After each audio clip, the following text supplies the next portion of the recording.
انت بتقوليها فعلا والله.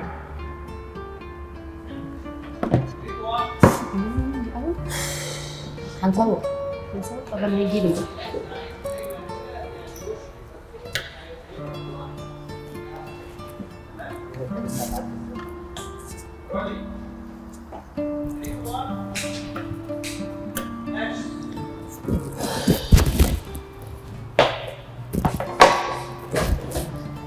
يا خبر يا بنتي، بقالك ساعة سايباكي وما عملتيش أي حاجة، احنا مستعجلين على الإعلان ده جدا. اصلي رحت مشوار ضروري جدا مع جوزي، ما كانش ينفع اقول له لا. بقول لك يا سهيله، انا لسه ما خلصتش الداتا بتاع الاعلان ومستر عمرو عايز الداتا كامله، ممكن تساعديني؟ والله انت شكلك ميح قوي. عشان خاطري ما تقوليش لمستر عمرو. حاضر مش هقوله، بس هتشتغلي ازاي؟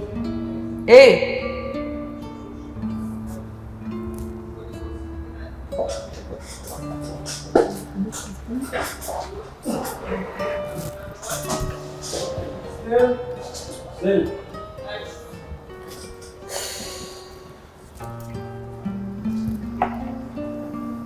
يا خبر يا بنتي، بقالك ساعة وما عملتيش حاجة، احنا مستعجلين على الإعلان ده جدا. اصل نزلت مشوار ضروري جدا مع جوزي، ما كانش ينفع اقول لا الفادي.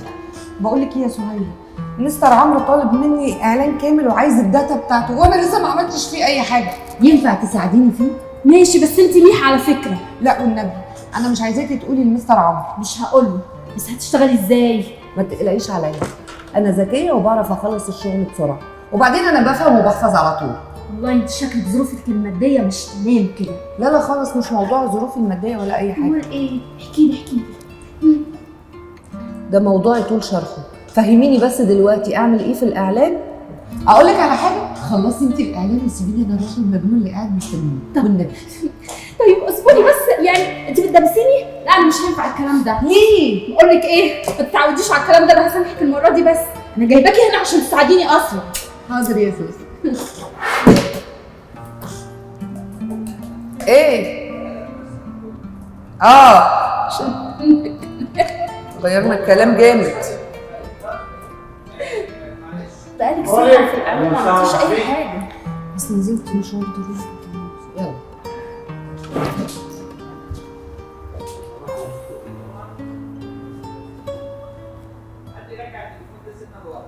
تليفوني.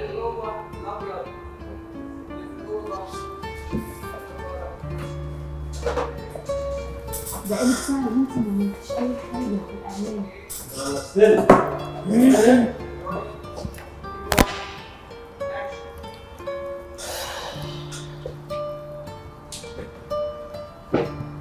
يا خبر أبيض يا بنتي، بقالك ساعة سايباكي وما عملتيش أي حاجة في الإعلان. اصل نزلت مشوار ضروري جدا مع جوزي، ما كانش ينفع اقول لا.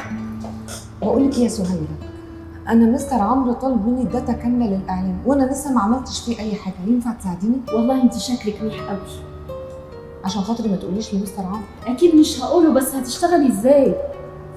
لا ما تقلقيش عليا، انا شاطره وذكيه جدا بحفظ بسرعه. والله انت شكلك ظروفك المادية مش مظبوطة معاكي، عشان كده اشتغلتي هنا. لا لا على فكره يا سوسو، انا الموضوع بالنسبه لي مش موضوع فلوس خالص. امال في موضوع ايه؟ احكي لي بقى. ده موضوع طويل جدا هبقى احكيه لك بعدين. المهم دلوقتي ساعديني في الاعلان، ولا اقول لك خليني اروح المجنون اللي قاعد مستنيني في البيت وانتي خلصي المشوار ده. تمام؟ سيبيني انا اخلص الاعلان؟ اه. لا مش موافقة. ليه؟ طيب هفكر. طب بصي روحي، بس ما تتعوديش على كده، ده رقم واحد. تمام؟ اوكي. تاني حاجة، ايه؟ انا محتاجة هدية. حاضر يا حبيبتي، قولي لي عايزاني اجيب لك ايه؟ لا يا حبيبتي، انا عايزة حق ناشف. طب عايزه كام؟ قولي لي. دلوقتي يلا افتحي الشنطة ووريني. انا عايزه ايه؟ اتفضلي. باي باي يا سوسو، هديكي حقك ناشف بعدين.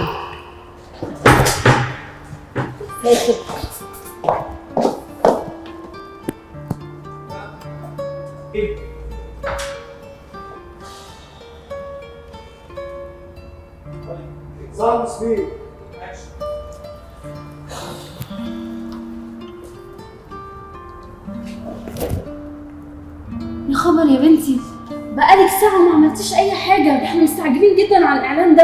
اصل رحت مشوار مهم جدا مع فادي جوزي، ما انت عارفه بقى يا ستي. المهم دلوقتي انا عايزه اطلب منك طلب. اتفضلي. انا مش عارفه اخلص الداتا بتاع الاعلان ومستر عمرو طالبه دلوقتي حالا ولازم اديهوله كمان شويه، ينفع تساعديني فيه؟ والله العظيم انت شكلك ميح. على فكره انا بحفظ بسرعه جدا وذكيه جدا، بس جربيني ساعديني دلوقتي بس. اوكي. بقول لك ايه؟ ايه؟ انت شكلك ظروفك الماديه مش طبيعيه عشان كده جيتي هنا. على فكره يا سوسو انا الفلوس بالنسبه لي ولا حاجه، انا مش جايه اشتغل عشان خاطر الفلوس. في ظرف تاني هبقى احكي لك عليه بعدين مش وقته. المهم دلوقتي هتساعديني في الاعلان ده عشان الحق اروح للمجنون ده ولا لا؟ هساعدك يا ستي بس ما تتعوديش على هنا، عدايه كده. حاضر. اوكي يلا امشي امشي. اقول لك خلاص فهمتي بقى. انا اصلا قلت لك امشي. حبيبتي يا سوسو. استنى، ايه؟ انت مش هتجيبي لي هديه؟ هجيب لك هديه، عايزه ايه قولي لي. انا عايزه حقي ناشف. حاضر يا حبيبتي قولي لي عايزه ايه. هاتي ازازه البرفيوم دي. لا كده كتير. باي باي يا سوسو، وابقى اشوف لك هجيب لك ايه. باي يا روحي.